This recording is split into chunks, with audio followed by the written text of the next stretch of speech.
제가 그 반도체라는 분야를 선택한 이유는 두 가지라고 말씀드릴 수 있을 것 같습니다.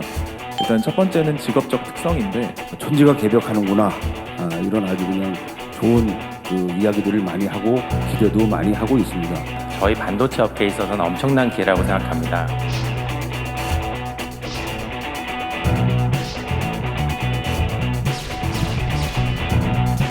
정부도 불이 꺼지지 않는 정부가 되어서 우리 기업을 적극 뒷받침하겠습니다.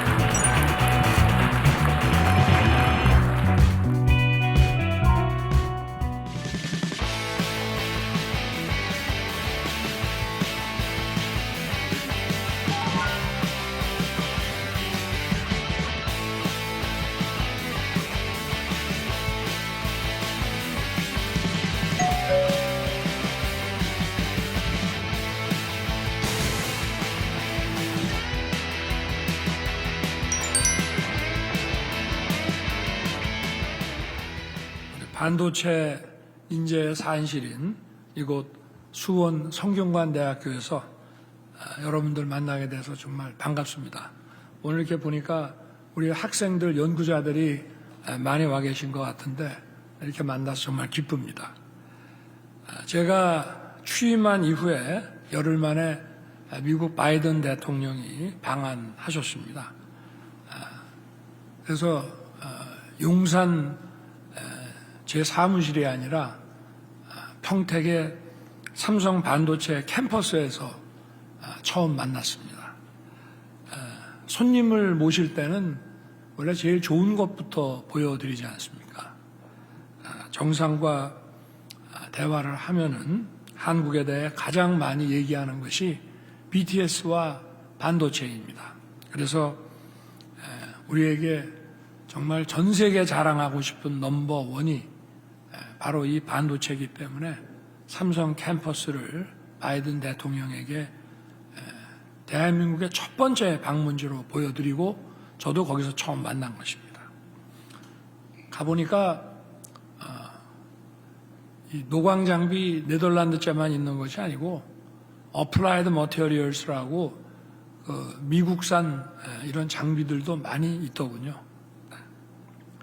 하여튼 저는 취임 이후에 반도체 산업 발전을 위해서 나름 열심히 노력했다고 자부합니다.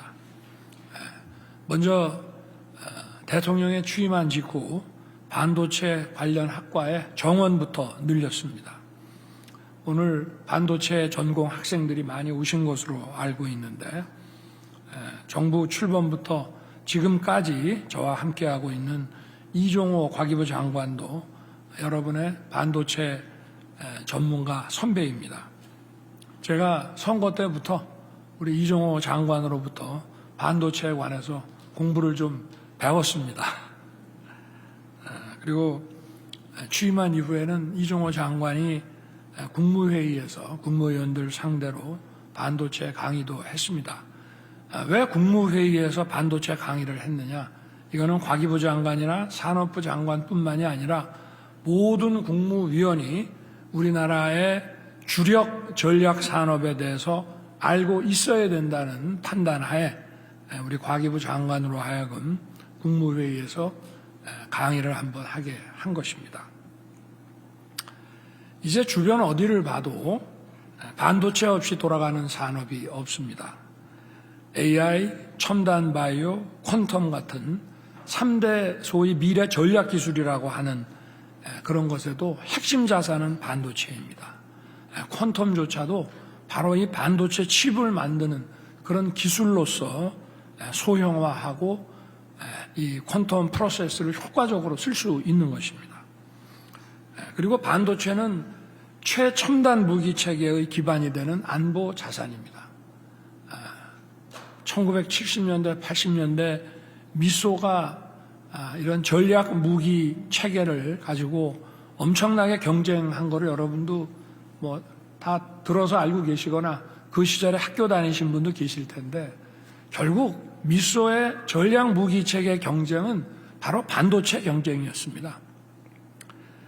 그리고 우리의 이제 주력 수출 산업하면 반도체, 자동차, 조선, 석유화 뭐 이런 것들 아니겠어요? 그러나 반도체를 제외한 나머지 부분 역시도 반도체에 의해서 좌우되는 그런 산업이라고 할 수 있습니다. 반도체는 그 어떤 산업보다도 우리의 민생을 풍요롭게 하고 많은 양질의 일자리를 제공합니다. 우리가 반도체 그러면 삼성전자, SK하이닉스 거기만 잘 되는 거 아니냐 이런 생각을 하기가 쉽습니다만 여러분들은 안 그러시겠지만 반도체 공장을 하나 세우면은 설계기업, 디자인기업, 후공정 또 R&D 시설까지 모두가 들어쓰게 되고 거대한 에코시스템이 만들어집니다. 그리고 이러한 시설들을 만드는데 먼저 건설 인프라 수요도 엄청나지 않겠습니까?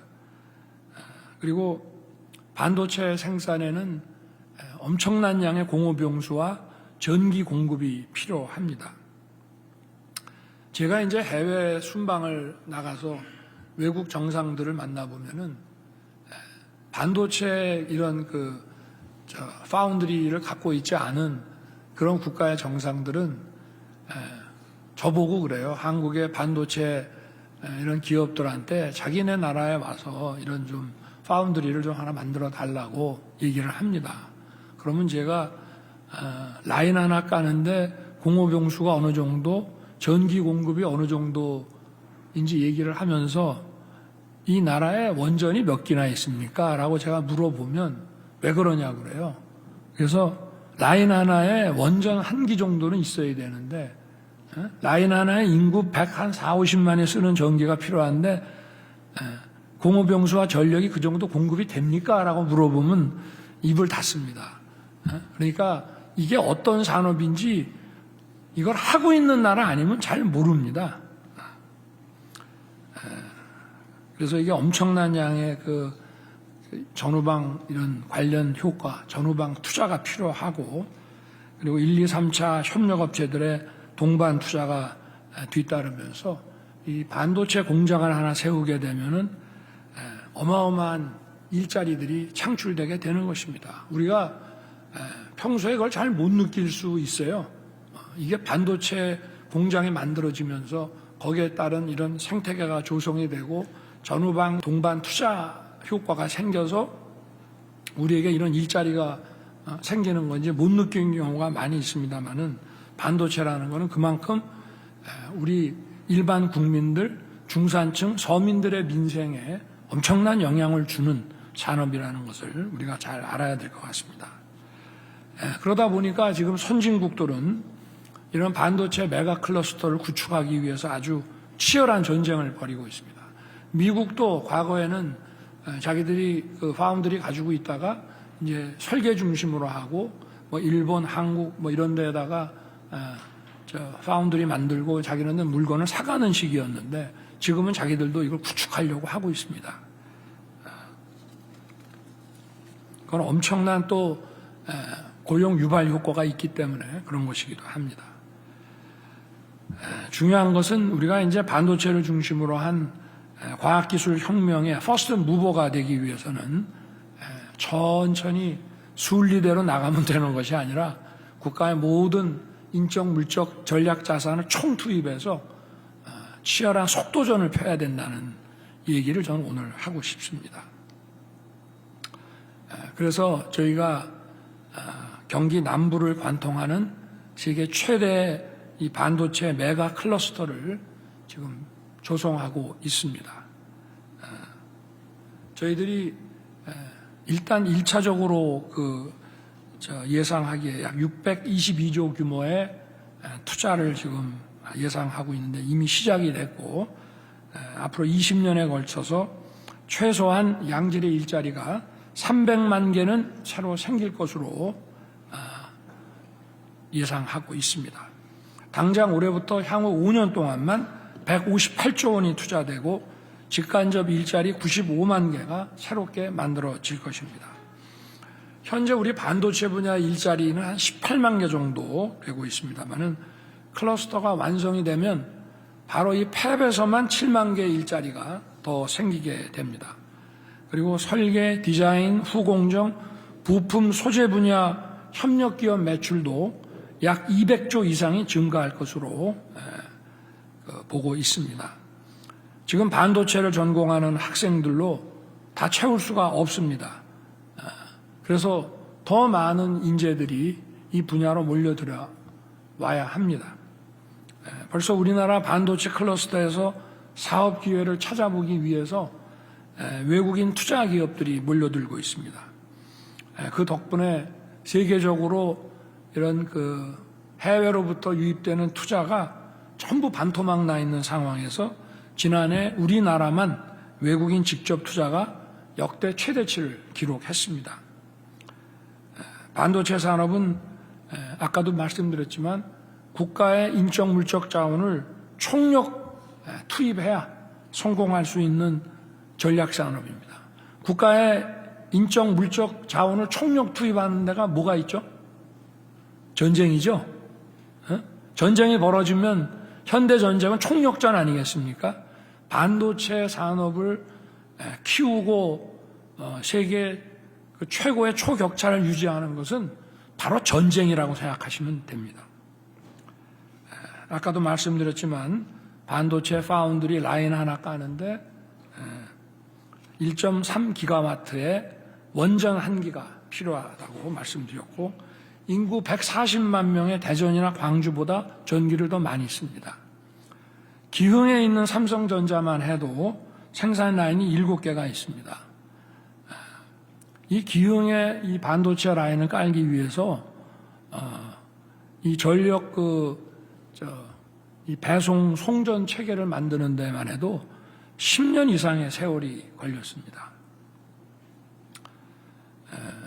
뿐만 아니라 데이터 센터 건설하고 또 전기차 보급이 본격화되면은 이런 고품질의 안정적인 전력 공급이 필요하고 원전은 이제 필수입니다. 그래서 탈원전을 하게 되면 반도체뿐만 아니라 첨단 산업이라는 건 포기해야 됩니다. 오늘 반도체에서 조금 벗어난 얘기지만 우리 민생을 살찌우기 위해서라도 이 원전 산업은 계속 발전시켜 나가야 한다는 것을 알 수 있습니다.